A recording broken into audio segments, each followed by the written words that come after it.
Magandang umaga mga kahuan, narito na ating ulat panahon ngayong araw sa Pilipinas. Ito ng ating update sa magiging tayo ng panahon sa susunod na 24 oras.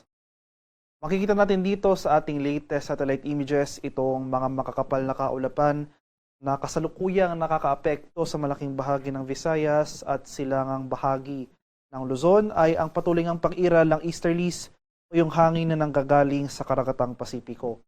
Kaya buong Visayas as well as itong eastern section ng Southern Luzon, ngayong araw asahan natin itong mataas sa tsansa ng pag-ulan. Samantala patuloy ang pag-iral ng Intertropical Convergence Zone o yung ITCZ dito sa area ng Mindanao. Pero as compared sa mga nakarang araw, nabawasan na yung mga pag-ulan. So asan pa rin natin itong bahagyang maulap hanggang sa maulap na papawirin.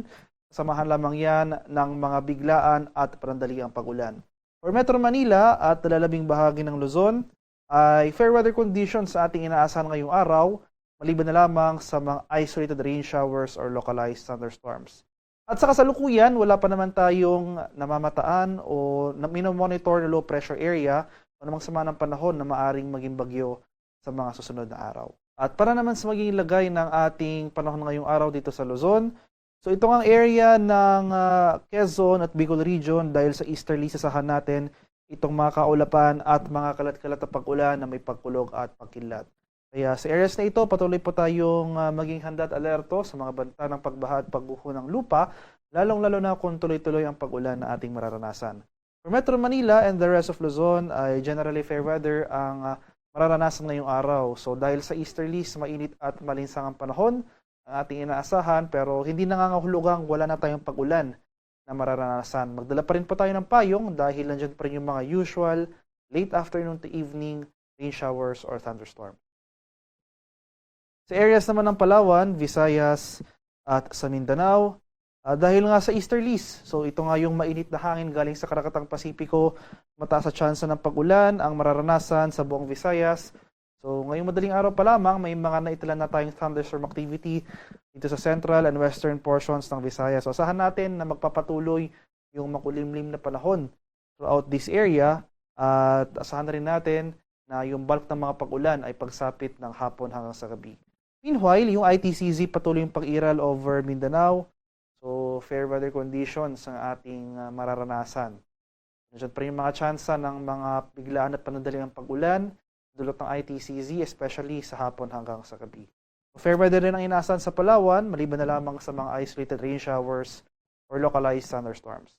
Para naman sa ating 4-day forecast, so simula bukas araw ng Martes hanggang sa Biyernes, June 17, 20, from Tuesday to Wednesday, inaasahan nga natin, dahil sa easterly, sasahan natin itong mga kalat-kalat na pag-ulan and thunderstorms na magpapatuloy sa silangang bahagi ng Visayas at sa silangang bahagi ng Luzon. So ito ang areas ng Quezon, Bicol region, pati na rin ng Eastern Visayas, asahan natin ang mataas sa tsansa ng pag-ulan. So unti-unti na mababawasan yung mga pag-ulan sa central and western portions ng Visayas. Pagsapit naman ng Thursday at Friday ay mababawasan yung mga pag-ulan over Eastern Visayas. So yung bulk ng mga pag-ulan natin pagsapit sa mga araw na ito ay dito na lamang sa silangang bahagi ng Luzon. So, ang eastern section ng Luzon, particularly itong ang areas ng Bicol region, Quezon, Aurora, at buong Cagayan Valley, asahan natin towards the end of the week ang magpapatuloy itong makulimlim na panahon at mga kalat-kalat na thunderstorms. For Metro Manila and the rest of the country, throughout the forecast period ay magpapatuloy itong fair weather, bahagyang maulap hanggang sa maulap, at may chance pa rin ng mga isolated rain showers or thunderstorms. So, magdala pa rin po tayo ng payong, pananggalang yan sa init ng araw, umaga at tanghali, pananggalang yan sa mga biglaan at panandaliang pag-ulan, pagsapit ng uwian. So, usually late afternoon to evening. Sa kalagayan naman nating karagatan, walang gale warning na nakataas at banayad hanggang sa tamtamang pag-alon ang mararanasan sa malaking bahagi ng ating bansa. Gayunpaman, iba yung pag-ingat pa rin sa ating mga kababayan na maglalayag sapagkat kung meron tayong offshore thunderstorm activity, ito yung mga pag-ulan sa ating mga dagat baybayin. Asahan natin ang mga bukso ng hangin, kaakibat ito ang bahagyang pagtaas ng ating mga alon.